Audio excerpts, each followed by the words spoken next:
میں مبلغ بنوں سنتوں کا، خوب چرچا کروں سنتوں کا، ہو کرم بہر خاک مدینہ۔ الحمدللہ رب العالمین والصلاة والسلام علی سید الانبیاء والمرسلین، اما بعد فاعوذ باللہ من الشیطان الرجیم، بسم اللہ الرحمن الرحیم۔ الصلاة والسلام علیک یا رسول اللہ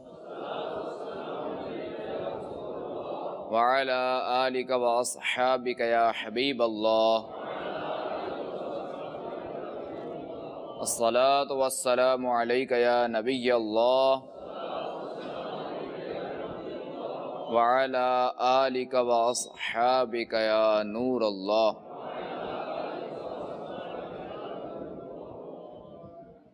فرمان مصطفیٰ صلی اللہ تعالی علیہ وآلہ وسلم، تم اپنی مجلسوں کو مجھ پر درود پاک پڑھ کر آراستہ کرو، تمہارا درود پڑھنا قیامت کے روز تمہارے لیے نور ہوگا۔ صلو علی الحبیب صلی اللہ تعالی علی محمد وعلی آلہ وصحبہ وبارک وسلم۔ جنگل میں ایک بارہ سنگا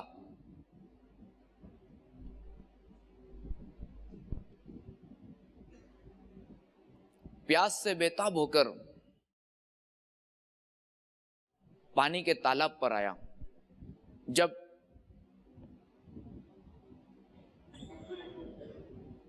اسے پانی میں اپنے خوبصورت سینگوں کا عکس نظر آیا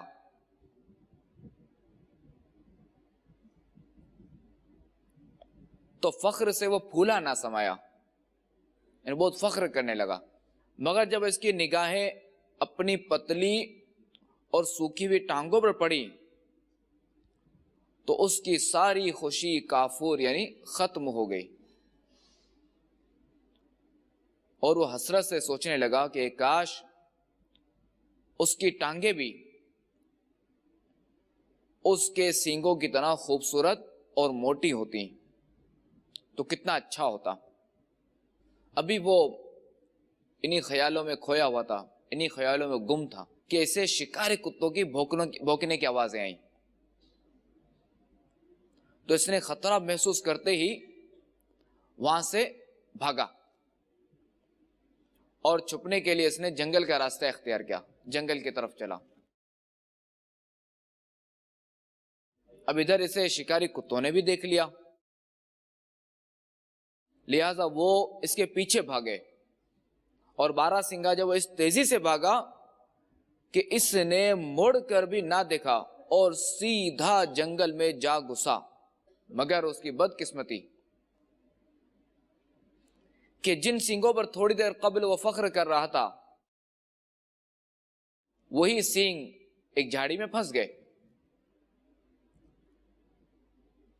اور اس نے سینگوں کو جھاڑی سے نکالنے کی بڑی کوشش کی مگر کوئی فائدہ نہ ہوا، اور آخر کار شکاری کتے اس کے سر پر جا پہنچے اور یوں اپنی جان سے ہاتھ دھو بیٹھا۔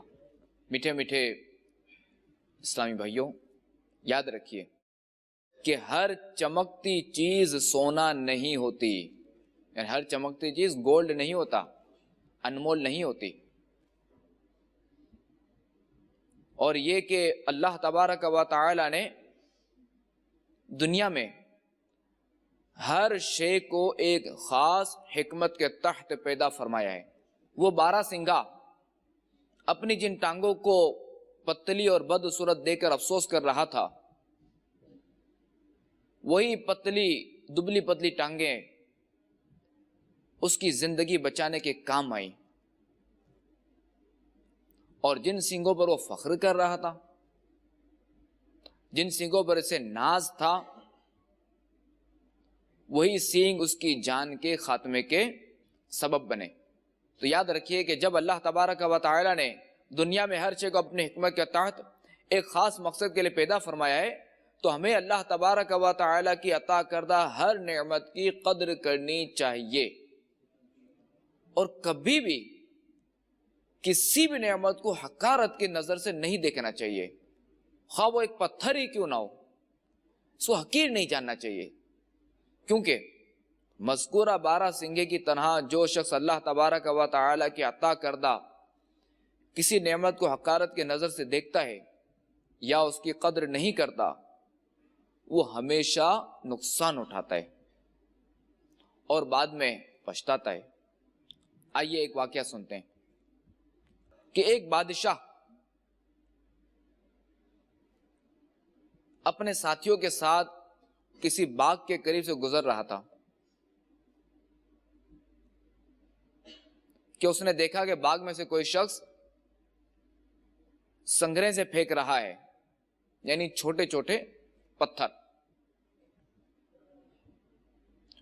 اور اسی دوران ایک سنگریزہ اس کو بھی آ کر لگا، ایک پتھر اسے بھی آ کے لگا انہیں پتھروں میں سے۔ تو اس نے خدام کو دوڑایا کہ جاؤ سنگریزے پھینکنے والے کو پکڑ لاؤ۔ چنانچہ خدام نے ایک گنوار کو حاضر کر دیا۔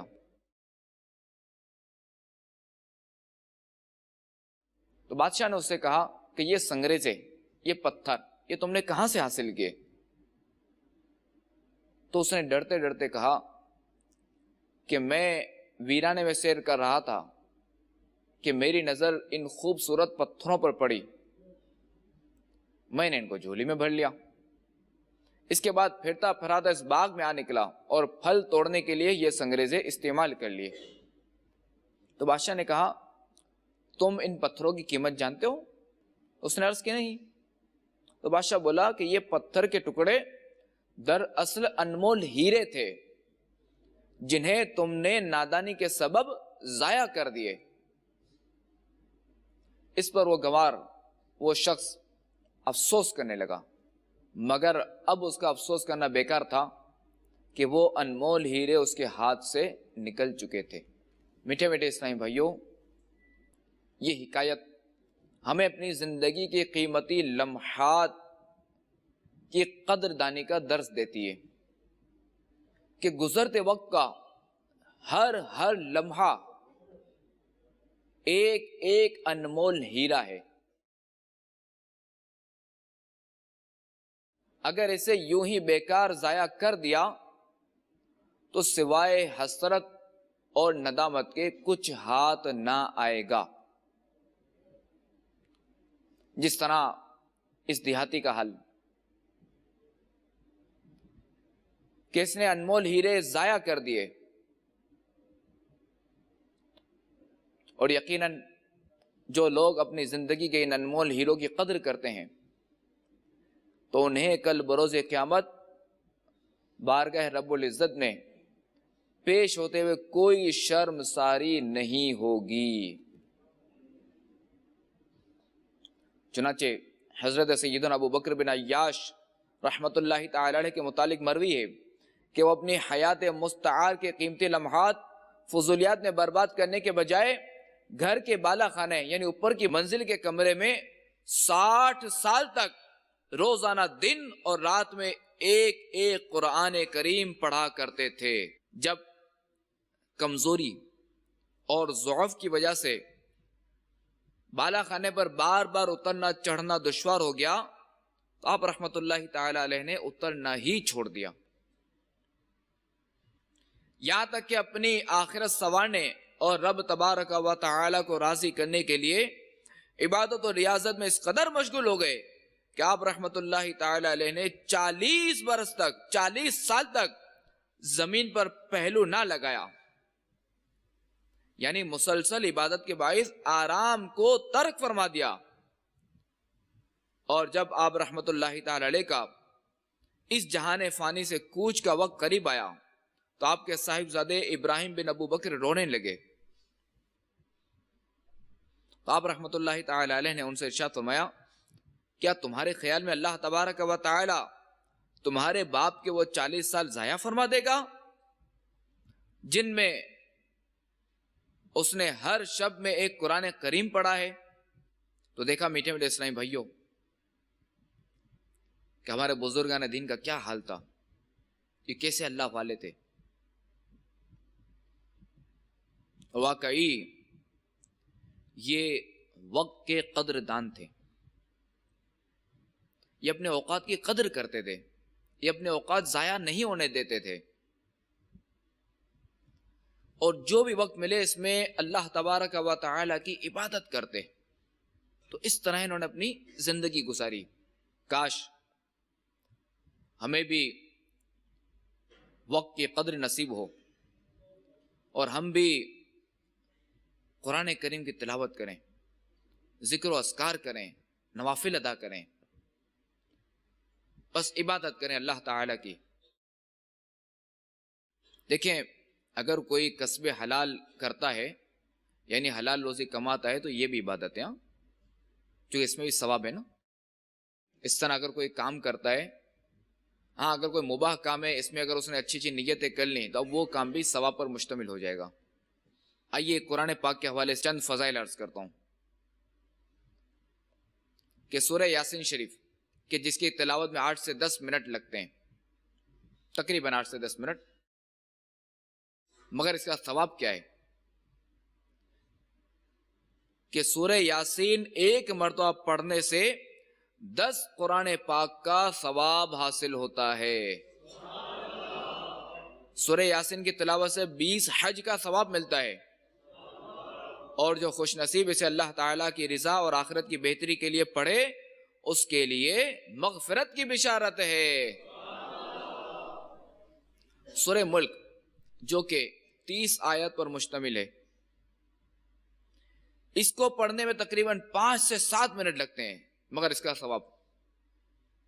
سورہ ملک عذاب قبر سے بچاتی ہے، سورہ ملک اپنے پڑھنے والے کے لیے شفاعت کرتی رہے گی یہاں تک کہ اس کی مغفرت کر دی جائے گی۔ حضرت سیدنا معقل بن یسار رضی اللہ تعالی عنہ سے مروی ہے، نبی کریم صلی اللہ تعالی علیہ وآلہ وسلم نے فرمایا، جو شخص صبح کے وقت 3 بار اعوذ باللہ السمیع العلیم من الشیطان الرجیم کہے اور سورہ حشر کی آخری 3 آیات پڑھے، تو اللہ تبارک و تعالی اس کے لیے 70,000 فرشتے مقرر کر دیتا ہے، جو شام تک اس کے لیے دعائے رحمت کرتے ہیں، اور اگر اس دن مرے تو شہید ہوگا، اور شام پڑھے تو صبح تک یہی فضیلت ہے۔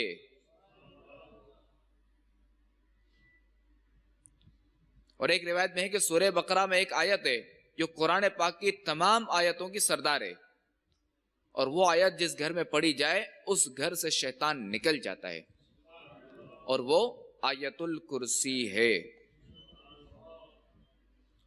سورہ نصر چوتھائی قرآن کے برابر ہے، سورہ کافرون یہ بھی چوتھائی قرآن کے برابر ہے، سورہ اخلاص 1/3 قرآن کے برابر ہے، اور سورہ زلزال نصف قرآن کے برابر ہے۔ اللہ تبارک و تعالی ہمیں تلاوت قرآن کی توفیق عطا فرمائے۔ دوبارہ میٹھے میٹھے اسلام بھائیو، ہمارا موضوع ہے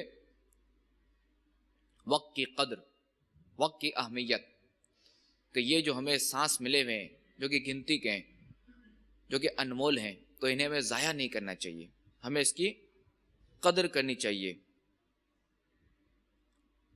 اور وقت کی جو قدر ہے وہ کسی سے ڈھکی چھپی بھی نہیں ہے،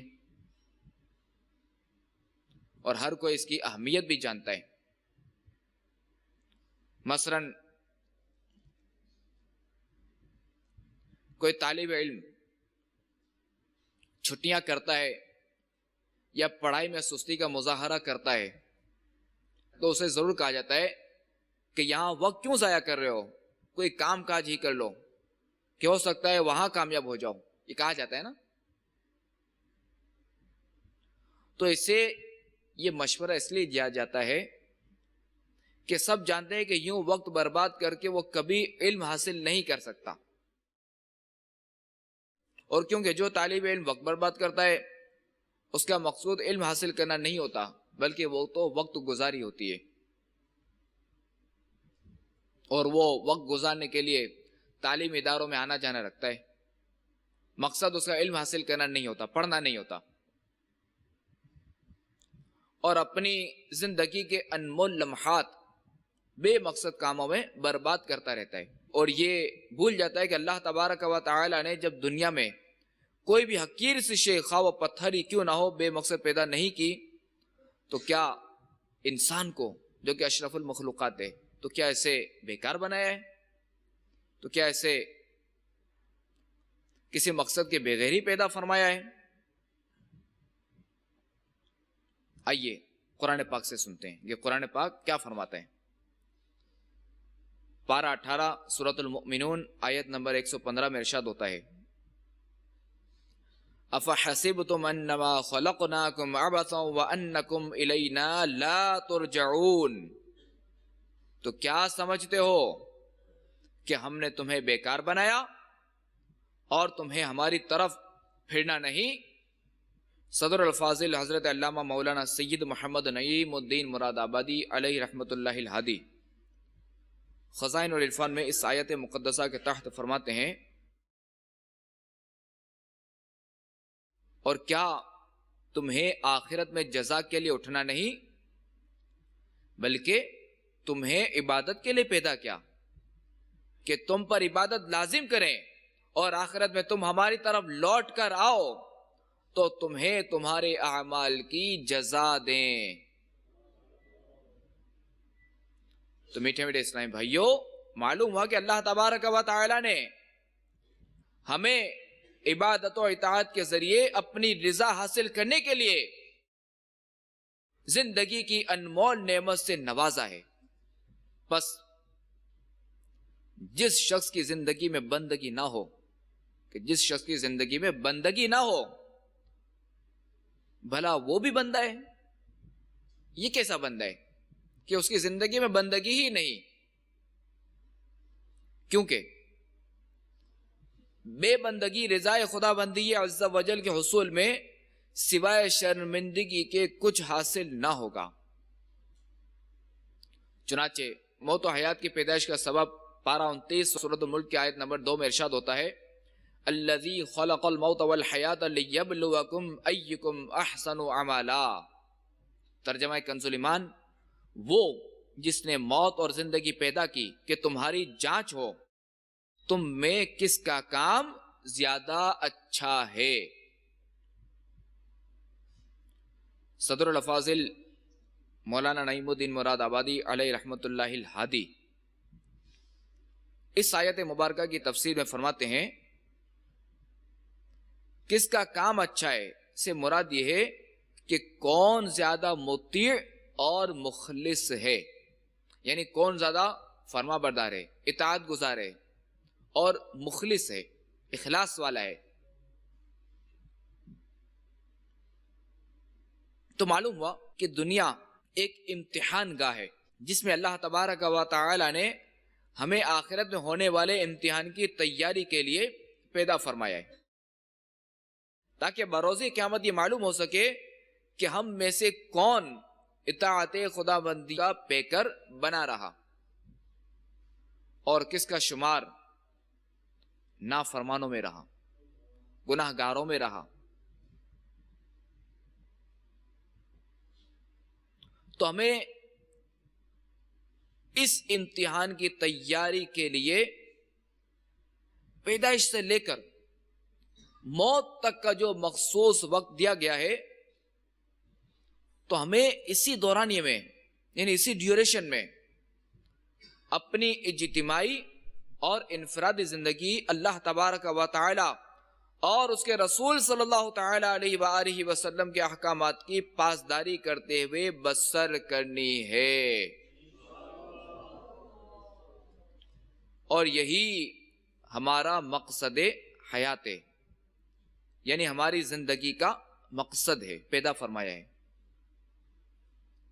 تو اب سوال یہ پیدا ہوتا ہے کہ آخر ہم اللہ تبارک و تعالی کے فرما بردار بندے کیسے بن سکتے ہیں؟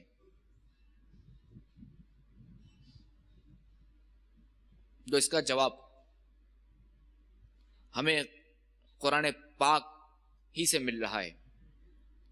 چنانچہ پارہ 21 سورۃ الاحزاب کی 21ویں آیت مبارکہ میں ارشاد ہوتا ہے لَقَدْ كَانَ لَكُمْ فِي رَسُولِ اللَّهِ أُسْوَةٌ حَسَنَةٌ،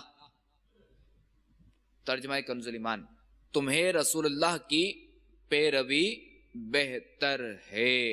تو اللہ تبارک و تعالی کی رضا حاصل کرنے کے لیے،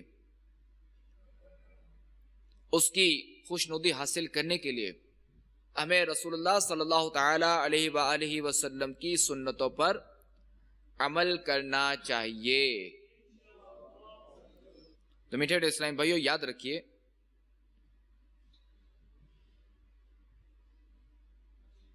کہ اب ہمیں اپنے مقصد حیات یعنی رضا خدا بندی عز و جل کے حصول کے لیے حسن اخلاق کے پیکر، محبوب رب اکبر، دو جہاں کے تاجور صلی اللہ تعالی علیہ وآلہ وسلم کی سیرت مبارکہ پر عمل کرنا ہے۔ جس نے اپنی زندگی میں اللہ و رسول عز و جل و صلی اللہ تعالی علیہ وآلہ وسلم کو راضی نہ کیا تو یقیناً وہ شخص بروز قیامت حسرت و ندامت کا شکار ہوگا، جیسا کہ رسول اللہ صلی اللہ تعالی علیہ وآلہ وسلم کا فرمان باقرینہ ہے، کسی کو بھی حسرت و ندامت کے بغیر موت نہ آئے گی۔ اگر گناہگار ہوگا تو اس کی حسرت اس وجہ سے ہوگی کہ اچھے اعمال کیوں نہ کیے، اور اگر نیکوکار ہوگا تو افسوس کرے گا کہ زیادہ نیک عمل کیوں نہ کیے۔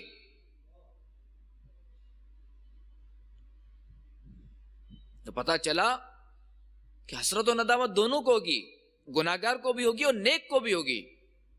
گناہگار کو اس لیے ہوگی کہ اس نے اچھے عمل کیوں نہ کیے، جبکہ نیک کو کیوں ہوگی؟ نیک کو اس لیے ہوگی کہ اس نے نیکیوں میں زیادتی کیوں نہ کی، اس نے نیک کام زیادہ کیوں نہ کیے۔ امام اجل حضرت سیدنا شیخ ابو طالب مکی رحمت اللہ تعالی علیہ فرماتے ہیں کہ اللہ تبارک و تعالی نے اہل سلامتی و نجات کے دو گروہ بنائے ہیں، جن میں سے بعض سے اعلیٰ و افضل ہیں، جبکہ ہلاکت و بربادی والے افراد کا صرف ایک ہی درجہ ہے۔ البتہ ان میں سے بھی بعض سے پستی میں نیچے ہیں، نچلے درجے کے ہیں۔ لہذا بروز قیامت جن لوگوں کے بائیں ہاتھ میں اعمال ہوگا وہ اس حسرت میں مبتلا ہوں گے کہ وہ دائیں ہاتھ والوں میں کیوں کرنا ہوئے، اور دائیں ہاتھ میں نامہ اعمال دیے جانے والے اس حسرت میں مبتلا ہوں گے کہ وہ مقربین میں سے کیوں کر نہیں ہے، اور مقربین اس حسرت میں مبتلا ہوں گے کہ وہ شہداء میں کیوں شامل نہیں ہے، اور شہداء چاہتے ہوں گے کہ کاش وہ مقام صدیقین پر فائز ہوتے۔ الغرض یہ دن حسرت کا ہوگا جس سے غافلین کو ڈرایا گیا ہے، بس جو لوگ آج یہاں مردہ ہیں کل وہاں ان کی حالت کیسی ہوگی، کیونکہ ان کے پاس تو کوئی نیکی نہ ہوگی۔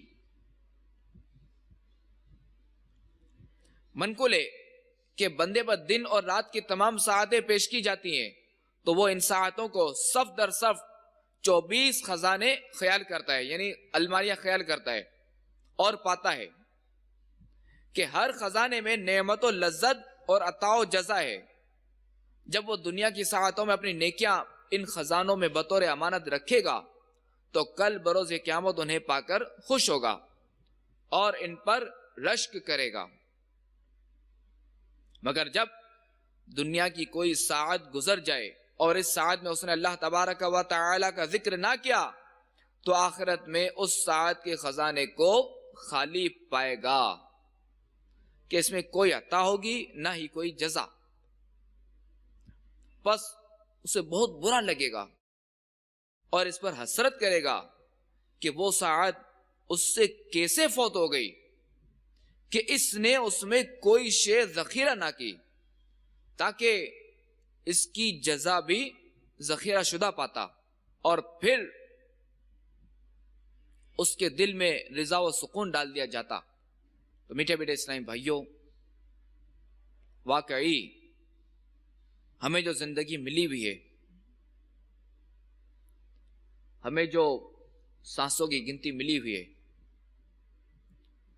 ہم انہیں اللہ تبارک و تعالی کی عبادت میں گزاریں، ہم انہیں اچھے کاموں میں گزاریں کہ ابھی وقت ہے. خوب مدنی کام کیجئے، نیکی کی دعوت عام کریں، خود بھی نیکیاں کریں اور نیکی کی دعوت بھی دیں، خود بھی برائیوں سے بچیں اور دوسروں کو ہی بچائیں. اور یہ بھی نیت فرما لیجئے کہ ہم نماز بھی با جماعت ادا کریں گے اور تکبیر اولیٰ کے ساتھ پہلی صف میں ادا کریں گے. اور جو جو عبادات اللہ تبارک و تعالی نے ہم پر فرض کی ہیں، ان پر ہمیں ہر صورت عمل کرنا ہے، اچھے طریقے سے عمل کرنا ہے. میٹھے میٹھے اسلامی بھائی، یاد رکھیے کہ انسان کی عمر اس کے پاس اللہ تبارک و تعالی کی امانت ہے، جس کے متعلق اللہ تبارک و تعالی بندے سے اس کی موت کے وقت پوچھے گا. اگر اس نے اس کی حفاظت میں کوتاہی سے کام لیا تو گویا اس نے اللہ تبارک و تعالی کی امانت ضائع کر دی اور اس کے عہد کو چھوڑ دیا. اور اگر اپنے اوقات کا خیال رکھا، یعنی اس کی کوئی بھی ساعت اللہ تبارک و تعالی کی اطاعت کے بغیر نہ گزری، تو اس نے نہ صرف امانت کی حفاظت کی بلکہ وہ اللہ تبارک و تعالی کے عہد میں بھی ہے. پس اسے اللہ تبارک و تعالی کی جانب سے، اللہ تعالی کی طرف سے وعدہ پورا کرنے کی بنا پر پورا بدلہ ملے گا. جیسا کہ فرمان باری تعالی ہے وَأَوْفُوا بِعَهْدِي أُوفِ بِعَهْدِكُمْ، اور میرا عہد پورا کرو، میں تمہارا عہد پورا کروں گا. اللہ تعالی ہمیں یہ عہد پورا کرنے کی توفیق عطا فرمائے، ہمیں یہ سعادت عطا فرمائے. ایک شخص نے کسی حکیم سے عرض کی، مجھے کوئی دوا بتائیے جس کے استعمال سے میں دن کے وقت بھی محو آرام رہوں، یعنی سوتا رہوں.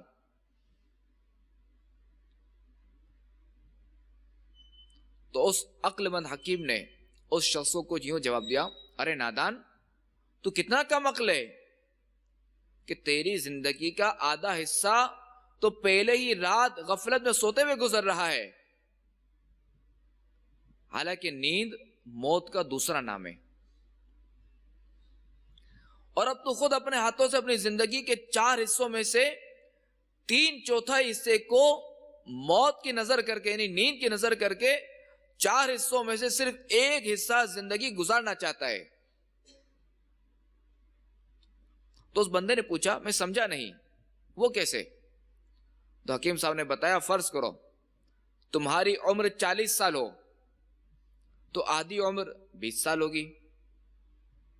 تو جو رات کے وقت غفلت کی نیند سو کر پہلے ہی برباد کر رہا ہے، اور جب دن بھی مزید سویا رہے گا تو مزید 10 سال کم ہو جائیں گے، اور تیرے پاس آخرت کے لیے زاد راہ اکٹھا کرنے کے لیے صرف 10 سال ہی بچیں گے. جاگنا ہے جاگ لے افلاک کے سائے تلے، حشر تک سوتا رہے گا خاک کے سائے تلے. تو میٹھے میٹھے اسلامی بھائیوں،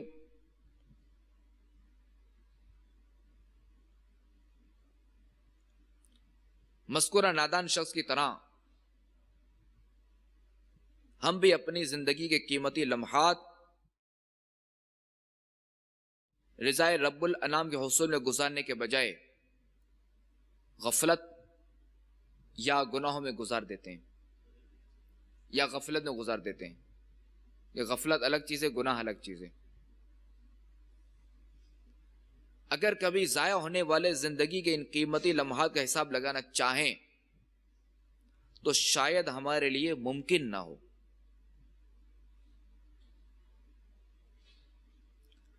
البتہ کوشش ضرور کرتے رہنا چاہیے، اس لیے کہ وقت اللہ تبارک و تعالی کی ایک ایسی نعمت ہے جو ہر انسان کو یکساں ملتی ہے، یعنی برابر ملتی ہے۔ یہ نہیں کہا جا سکتا کہ غریب کے لیے دن رات میں 24 گھنٹے ہیں تو امیر کے لیے 27 گھنٹے، تو کہیں ہے ایسا کہ کسی کے لیے 24 گھنٹے اور کسی کے لیے 30 گھنٹے؟ نہیں ہے نا ایسا، تو سب اس میں برابر ہیں، سب کو 24 گھنٹے ہی ملتے ہیں، ڈبل 12 گھنٹے ہی ملتے ہیں۔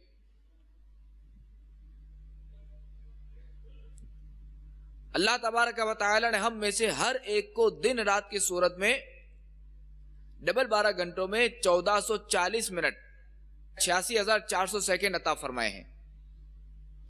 اب یہ ہم پر ہے کہ کون ان اوقات کی قدر کرتا ہے اور کون برباد کرتا ہے، کیونکہ آخر اس زندگی کے سفر کا اختتام ہونے ہی والا ہے۔ چنانچہ حضرت سیدنا امام حسن بصری علیہ رحمت اللہ القوی فرمایا کرتے تھے کہ اے ابن آدم، تو مختلف مرحلوں کا مجموعہ ہے، جب بھی تیرے پاس سے دن یا رات گزرتے ہیں تو تیرا ایک مرحلہ ختم ہو جاتا ہے، اور جب تیرے تمام مراحل ختم ہو جائیں گے تو اپنی منزل یعنی جنت یا جہنم تک پہنچ جائے گا۔ تو ہم پر لازم ہے کہ وقت کی قدر کرتے ہوئے اسے اللہ تبارک و تعالی کی عبادت اور فرما برداری اور اس کے رسول صلی اللہ تعالی علیہ وآلہ وسلم کی سنتوں کی اتباع میں گزاریں، اور ہر لمحہ آخرت کی تیاری میں گزاریں، اس لیے کہ ہم اللہ تبارک و تعالی کے عاجز بندے اور اس کے پیارے حبیب صلی اللہ تعالی علیہ وآلہ وسلم کے ادنا غلام ہیں، اور یقیناً زندگی بے حد مختصر ہے، ہم لمحہ با لمحہ موت کے قریب ہوتے جا رہے ہیں، ہمیں اندھیری قبر میں اتار دیا جائے گا، جبکہ نجات تمام جہانوں کے پالنے والے خدائے احکم الحاکمین جل جلالہ کی اطاعت اور مؤمنین پر رحم و کرم فرمانے والے رسول کریم رؤوف الرحیم صلی اللہ تعالی علیہ وآلہ وسلم کی سنتوں کے اتباع میں ہے۔ چنانچہ وقت کی قدر کیا ہے، آئیے قرآن پاک کی مشہور معروف سورہ عصر اور اس کی تفسیر سے سمجھنے کی کوشش کرتے ہیں۔ چنانچہ ارشاد ہوتا ہے والعصر ان الانسان لفی خسر الا الذین آمنوا وعملوا الصالحات وتواصوا بالحق وتواصوا بالصبر۔ ترجمہ کنز الایمان، اس زمانہ محبوب کی قسم، بے شک آدمی ضرور نقصان میں ہے مگر جو ایمان لائے اور اچھے کام کیے اور ایک دوسرے کو حق کی تاکید کی اور ایک دوسرے کو صبر کی وصیت کی۔ میٹھے میٹھے اسلام بھائیو، سورہ عصر میں وہ ہمیں وقت کی اہمیت بتائی گئی ہے کہ وقت سے بڑھ کر قیمتی اور عزیز کوئی دوسرا سرمایہ نہیں ہو سکتا۔ چنانچہ صدر الافاضل حضرت علامہ مولانا سید محمد نعیم الدین مراد آبادی علیہ رحمت اللہ الہادی فرماتے ہیں کہ اس یعنی انسان کی عمر جو اس کا رأس المال ہے، رأس المال یعنی اصل پونجی، سرمایہ، تو وہ رأس المال، وہ سرمایہ، وہ اصل پونجی، کیپٹل ہر دم گھٹ رہا ہے، یہ رأس المال ہر دم گھٹ رہا ہے، یہ گھٹ رہا ہے، یہ یعنی اسے کمی ہوتی جا رہی ہے۔ اور مفسر شہیر حکیم الامت مفتی احمد یار خان نعیمی رحمت اللہ تعالی علیہ اس کی تفسیر میں فرماتے ہیں کہ صوفیہ فرماتے ہیں کہ غافل کے ہر سانس پر عمر گھٹ رہی ہے، یعنی کم ہو رہی ہے، اس کا ہر سانس برباد ہو رہا ہے، جیسے سوراخ والے گھڑے کا ہر قطرہ بہہ کر برباد ہو رہا ہے اور گھڑا جو ہے وہ خالی ہو رہا ہے، اور مومن صالح کا ہر سانس خزانہ الہی میں جمع ہو کر بڑھ رہا ہے۔ امام فخر الدین رازی رحمت اللہ تعالی علیہ تفسیر رازی میں ایک بزرگ کا یہ قول نقل فرماتے ہیں کہ میں نے سورہ عصر کا مفہوم ایک برف فروش سے سمجھا جو بازار میں یہ آوازیں لگا رہا تھا، اس شخص پر رحم کرو جس کا سرمایہ گھلا جا رہا ہے، پگھل رہا ہے، اس شخص پر رحم کرو جس کا سرمایہ گھلا جا رہا ہے۔ اس کی یہ بات سن کر میں نے کہا کہ یہ والعصر ان الانسان لفی خسر کا مطلب کہ عمر کی جو مدت انسان کو دی گئی ہے وہ برف کے پگھلنے کی طرح تیزی سے ختم ہو رہی ہے۔ اگر یہ اس کو ضائع کر دے گا یا غلط کاموں میں مگن ہو کر گزار دے گا تو یقیناً یہ خسارہ اٹھانے والوں میں شمار ہوگا۔ تو میٹھے اسلامی بھائیوں، ہماری زندگی کا سفر جاری ہے یا موت کا، کہ جس طرح کشتی سوار کو لیے منزل کی جانب رواں دواں ہوتی ہے، اسی طرح زندگی بھی بندے کو ہر لمحے اس کی منزل یعنی قبر کے قریب لیے جا رہی ہے، لیکن یہ بندہ اس چیز سے غافل ہے، ہم اس چیز سے غافل ہیں۔ چنانچہ امام غزالی رحمت اللہ تعالی علیہ فرماتے ہیں کہ اللہ تبارک و تعالی نے زمین کو اپنے بندوں کے تابع اس لیے نہیں کیا کہ وہ بلند و بالا مکانوں کو دائمی ٹھکانہ سمجھ کر اس میں سکونت پذیر ہو جائیں، بلکہ اس لیے تابع بنایا ہے کہ وہ اسے مسافر کی طرح قیام گاہ جان کر اس سے اتنا زیادہ راہ لیں جو وطن اصلی یعنی آخرت کے سفر میں ان کے کام آئے۔ تو اس جالوں اور ہلاکتوں سے بچتے ہوئے اپنے لیے عمل و فضل کے تحفے ذخیرہ کریں۔ تو میٹھے میٹھے اسلامی بھائیوں، پتہ چلا کہ ہماری زندگی جو ہے وہ، ہماری عمر جو ہے وہ بڑھ نہیں رہی بلکہ گھٹ رہی ہے، اور تمام مذاہب کے لوگ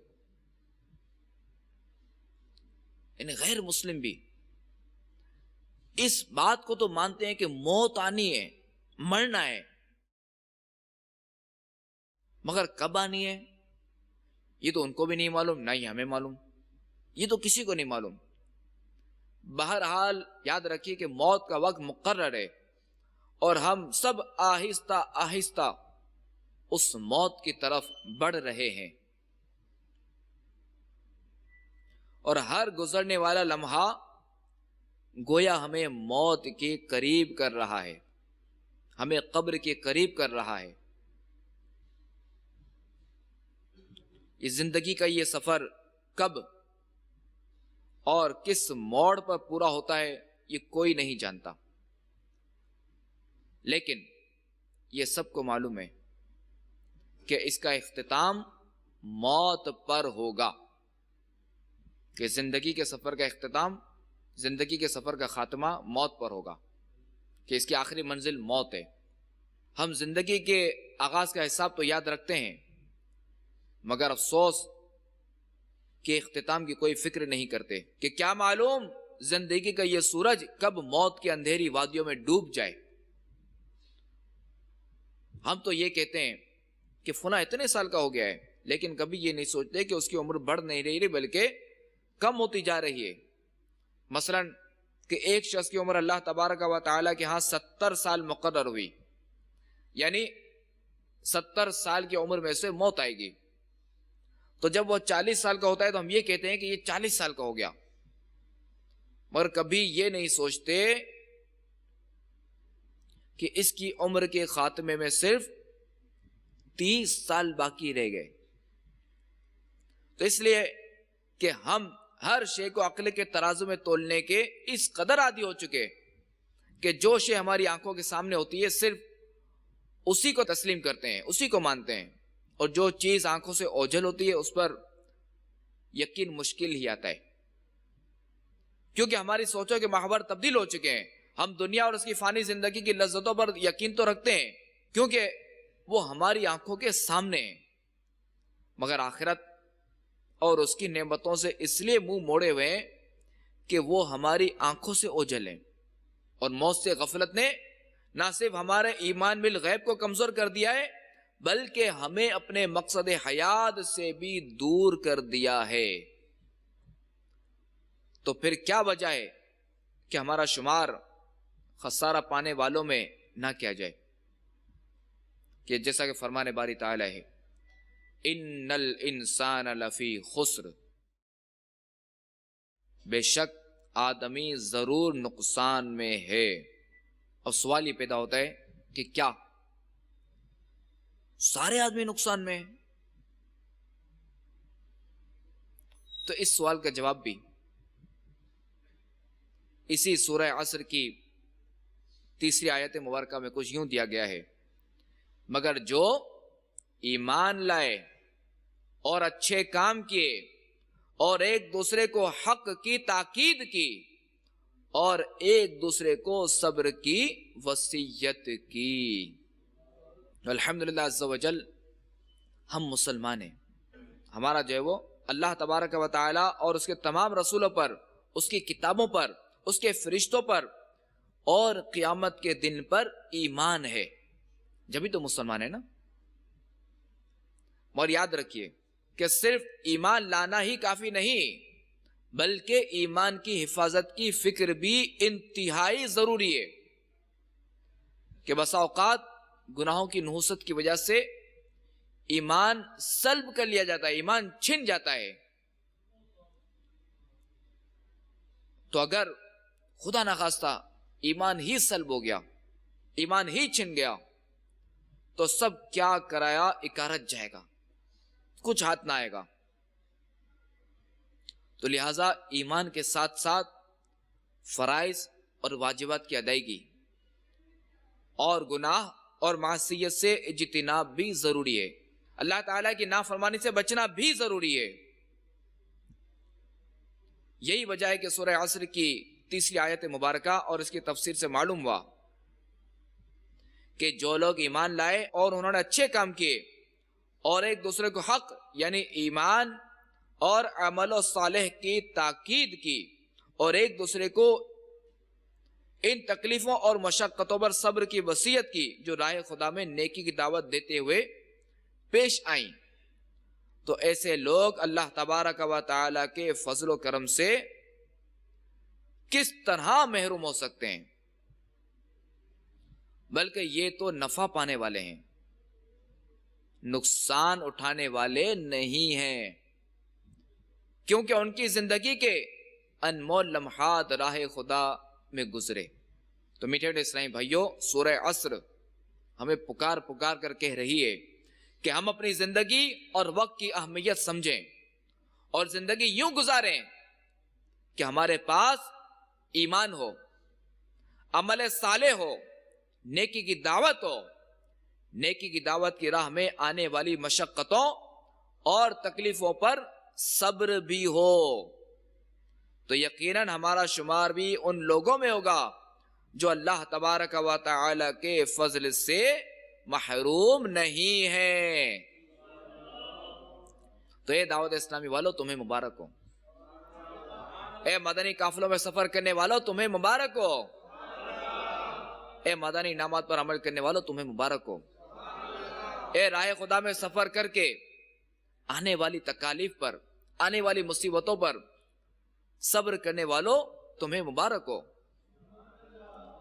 کہ ایمان بھی ہے، عمل صالح بھی ہے، نیکی کی دعوت بھی ہے، اور راہ خدا عز و جل میں سفر کرنے پر آنے والی مشقتوں اور تکلیفوں پر اگر صبر بھی ہے تو یقیناً شمار ان لوگوں میں ہوگا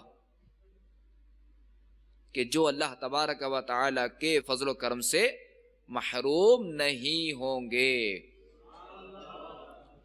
اللہ تعالی ہمیں خوب سے خوب نیکیاں کرنے کی توفیق عطا فرمائے، اللہ تعالی ہمیں نیکی کی دعوت عام کرنے کی توفیق عطا فرمائے، آمین بجاہ النبی الامین صلی اللہ تعالی علیہ وآلہ وسلم۔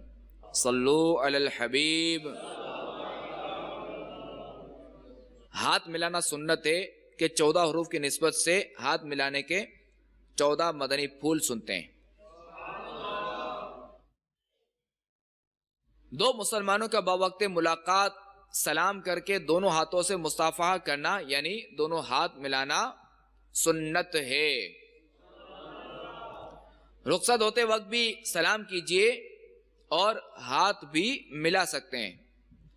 نبی مکرم صلی اللہ تعالی علیہ وآلہ وسلم کا ارشاد معظم ہے، جب دو مسلمان ملاقات کرتے ہوئے مصافحہ کرتے ہیں اور ایک دوسرے سے خیریت دریافت کرتے ہیں تو اللہ تبارک و تعالی ان کے درمیان 100 رحمتیں نازل فرماتا ہے، جن میں سے 99 رحمتیں زیادہ پرتپاک طریقے سے ملنے والے اور اچھے طریقے سے اپنے بھائی سے خیریت دریافت کرنے والے کے لیے ہوتی ہیں.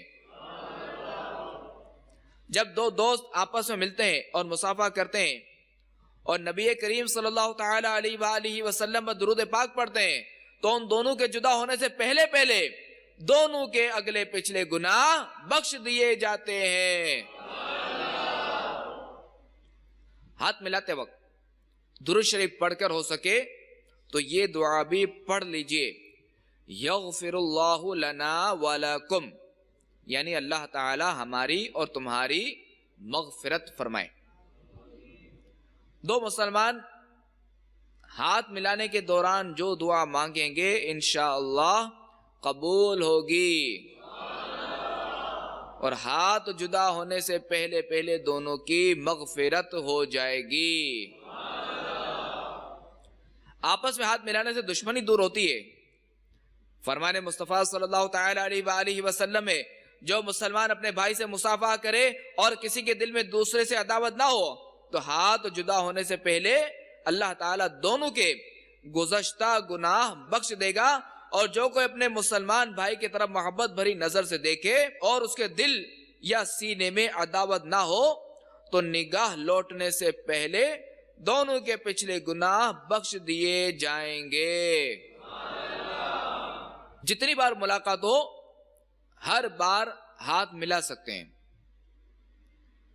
دونوں طرف سے ایک ایک ہاتھ ملانا سنت نہیں، مصافحہ دو ہاتھ سے کرنا سنت ہے. بعض لوگ صرف انگلیاں ہی آپس میں ٹکرا دیتے ہیں تو یہ بھی سنت نہیں ہے. ہاتھ ملانے کے بعد خود اپنا ہی ہاتھ چوم لینا مکروہ ہے، اور ہاتھ ملانے کے بعد اپنی ہتھیلی چوم لینے والے اسلامی بھائی اپنی عادت نکالیں. اگر امرد سے ہاتھ ملانے میں شہوت آتی ہو تو اس سے ہاتھ ملانا جائز نہیں، بلکہ اگر دیکھنے سے بھی آتی ہو تو اب دیکھنا بھی گناہ ہے. مصافحہ کرتے یعنی ہاتھ ملاتے وقت سنت یہ ہے کہ ہاتھ میں رومال وغیرہ حائل نہ ہو، یعنی رومال وغیرہ رکاوٹ نہ ہو، درمیان میں رومال نہ ہو، دونوں ہتھیلیاں خالی ہوں اور ہتھیلی سے ہتھیلی ملنی چاہیے. صلو علی الحبیب صلی اللہ تعالی علی محمد. اللہ تبارک و تعالی ہمیں ان مدنی پھولوں پر عمل کرنے کی توفیق عطا فرمائے. السلام علیکم ورحمۃ اللہ وبرکاتہ. وعلیکم السلام ورحمۃ اللہ وبرکاتہ. میرا نام عبید رضا اتاری ہے، پاک مہر کبینہ اسلام آباد سے 12 دن اصلاح اعمال کورس کرنے کی سعادت حاصل کر رہا ہوں. ماشاءاللہ. شہزاد حضور سے میرا یہ سوال ہے کہ ہم یہاں سے جا کر نیکی کی دعوت کو کیسے پھیلائیں؟ جب ہم انفرادی کوشش کرتے ہیں تو ہمارا انداز کیسا ہونا چاہیے؟ کہ کوئی اسلامی بھائی تو ایسے ملتے ہیں کہ جاؤ ہم آپ کی نیکی دعوت نہیں سنتے، اور یا کسی سے نام پوچھیں تو وہ جگڑنے لگ جاتے ہیں. تو ایسے اسلامی بھائیوں کے ساتھ ہمارا کیا برتاؤ ہونا چاہیے؟ السلام علیکم ورحمۃ اللہ وبرکاتہ. وعلیکم السلام ورحمۃ اللہ وبرکاتہ. دیکھیں، اول تو یہ کہ ہر ایک کے ساتھ اس طرح ہو یہ ضروری نہیں. دوسرا یہ کہ کسی کا نام پوچھا انہوں نے بتایا نہیں تو ایسا کبھی کبھار ہوتا ہے. حال بتائیے کہ منہ اگر چڑھا ہوا ہوگا، ہمارا منہ غصے والا ہوگا، ایسے میں اگر نام پوچھیں تو شاید اس کو کوئی شک پڑ سکتا ہے یا پریشان ہو سکتا ہے. اگر ہمارا منہ پھولا ہوا ہو تو مسکراتے ہوئے پہلے اگر ہم سلام کریں گے تو پھر اگر اس کا نام پوچھے باتوں باتوں تو ایک الگ چیز ہے. بالفرض آپ نے یہ سب کر لیا، اس کے باوجود بھی اگر وہ نام نہیں بتا دو تو ٹھیک ہے، قفلے مدینے لگاتے ہوئے پلٹ جائیں وہاں سے، اس سے کوئی بحث نہ کی جائے. کیا میں نے تم سے نام ہی پوچھا ہے نا، کوئی کاروبار تھوڑی پوچھا ہے، میں نے کوئی بھیک تھوڑی مانگی ہے تم سے، نام ہی پوچھا ہے نا، تو یہ کچھ بھی نہیں بولنا. بس ٹھیک ہے، اور دوسرا یہ کہ نام ہی پر انفرادی کوشش موقوف نہیں ہے، اور ضروری نہیں کہ بندہ پہلے نام ہی پوچھے. جیسے کہیں سفر ہو رہا ہے، اس وقت سوال کیا جائے گا کہ کہاں جا رہے ہیں، کیسے جانا ہوا، اور پھر نام پوچھا جاتا ہے، نہ کہ کیا نام ہے آپ کا، کہاں سے بیٹھے، نہ کہ یہ. بہرحال جیسا ماحول اس وقت اس کے مطابق عمل کیا جائے. واللہ تعالی اعلم ورسولہ اعلم عز وجل وصلی اللہ تعالی علیہ وآلہ وسلم. صلوا علی الحبیب صلی اللہ تعالی. السلام علیکم ورحمۃ اللہ وبرکاتہ. وعلیکم السلام ورحمۃ اللہ وبرکاتہ. ارسلان احمد اتاری پاک مکی کابینات حسن ابدال سے 12 دن اصلاح اعمال کورس کے لیے حاضر ہوا ہوں. جانشین امیر اہل سنت سے یہ عرض ہے کہ ہم اسلامی بھائیوں کو انفرادی کوشش کر کے کورس کے لیے لے آتے ہیں اور وہ جذبے اس کے ساتھ آتے ہیں، لیکن ان میں سے کچھ اسلامی بھائی ایسے ہوتے ہیں جو کورس مکمل کیے بغیر گھر واپس چلے جاتے ہیں. تو اس حوالے سے مدنی پھول ارشاد فرمائیں. دوسرا سوال یہ ہے کہ الحمدللہ جیسے ہم اصلاح اعمال کورس کرنے کی سعادت حاصل کر رہے ہیں، اس میں نیکیاں کرنے کا جذبہ اور گناہوں سے بچنے کا ایک ذہن بنا ہے. تو یہ کیفیت، یہ جذبات ہم جب واپس جائیں تو یہ کیسے قائم ہوں؟ السلام علیکم ورحمۃ اللہ وبرکاتہ. وعلیکم السلام ورحمۃ اللہ وبرکاتہ. دیکھیں یہ تو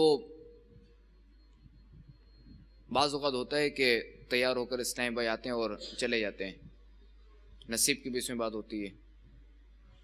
البتہ ہے کہ انفرادی کوشش اچھے طریقے سے کرنی چاہیے، اور اگر ان کی کوئی تکالیف ہو وہ دور کرنا ممکن ہے تو وہ تکالیف دور کی جائیں. اور رہا یہ کہ جو جذبہ یہاں ملا وہ گھر پہ بھی رہے، تو یہ تو تھوڑا کم ہے کہ چونکہ یہاں صحبت جو اسلامی بھائیوں کی ملتی ہے وہ گھر پہ نہیں مل سکتی، تو یہ تو تھوڑا فرق رہتا ہے. البتہ یہ ہے کہ وہاں مدنی کاموں میں مصروف رہنا چاہیے، اپنے علاقوں میں جا کر مدنی ماحول سے عملاً وابستہ رہنا چاہیے، یعنی جو بھی ذمہ داری ہو اس پر عمل کرنا چاہیے. تو انشاءاللہ عز و جل جو سیکھا ہے، جو یہاں عادت بنی رہی ہے، اس پر انشاءاللہ استقامت ملے گی. اور اس کا ایک بہترین ذریعہ روزانہ فکر مدینہ کرنا، یہ ایک بہترین ذریعہ ہے. واللہ تعالی اعلم ورسولہ اعلم عز و جل وصلی اللہ تعالی علیہ وآلہ وسلم. صلوا علی الحبیب. میرا نام محمد عمر صدیق اتاری ہے. آپ کی بارگاہ میں 3 سوال ہیں. 12 مدنی کام کرنے والے کو کیسا ہونا چاہیے؟ نمبر 2، امیر اہل سنت دامت برکاتہم العالیہ کی وہ کون سی بات ہے جو آپ کو بہت پسند ہے؟ نمبر 3، ہم یہاں سے جانے کے بعد کورسز کے لیے زیادہ سے زیادہ اسلامی بھائی کیسے تیار کریں؟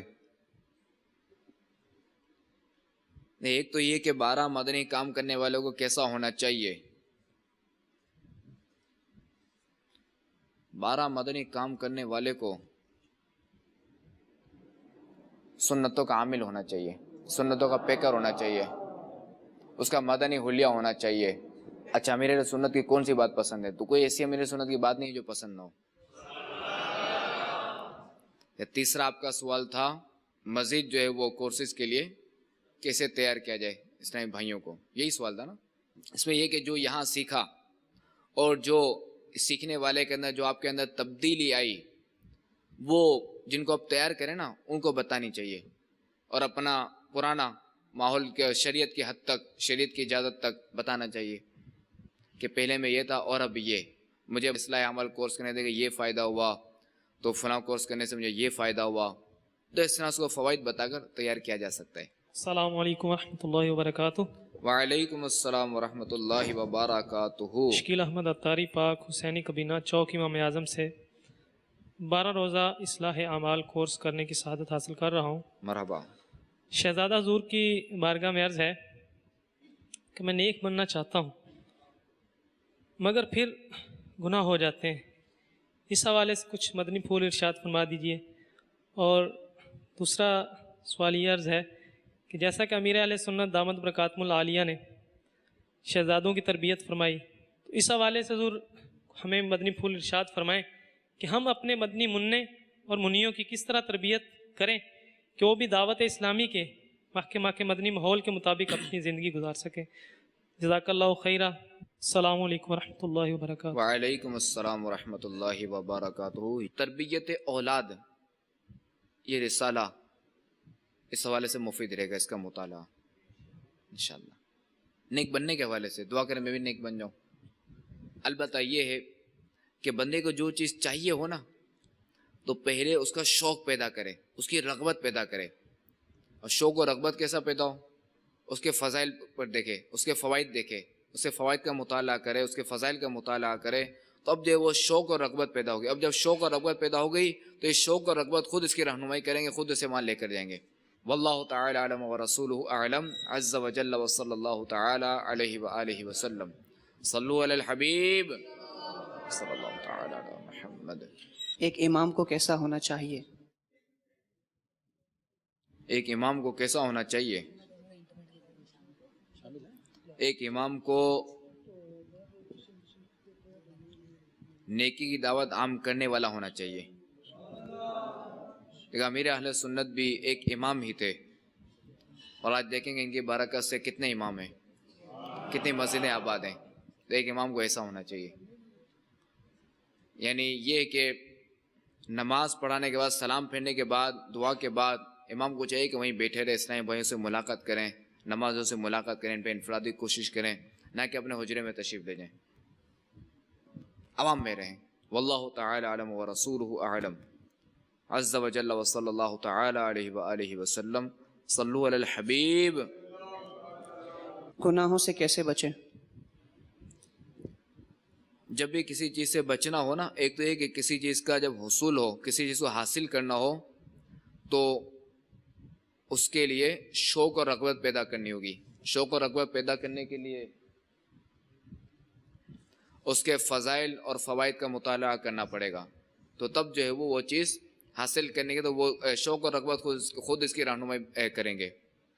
اب کسی چیز سے اگر بچنا ہو تو اس کے نقصانات پر غور کرنا چاہیے، اس کے نقصانات کا مطالعہ کرنا چاہیے۔ تو اب جب اس کے نقصانات جب ذہن نشین ہو جائے نا، جب ذہن میں بیٹھ جائیں گے، تو اب یہ جو چیز بیٹھ گئی نا، اب یہ خود ہی چیز یہ رہنمائی کرے گی اور وہ گناہ سے یوں بچائے گی۔ تو گناہوں کے نقصانات کا مطالعہ کرنا چاہیے۔ واللہ تعالی اعلم ورسولہ اعلم عز وجل وصلی اللہ تعالی علیہ وآلہ وسلم۔ صلو علی الحبیب صلی اللہ تعالی علی محمد۔ میں مبلغ بنوں سنتوں کا، خوب چرچا کروں سنتوں کا، ہو کرم بہر خاک مدینہ۔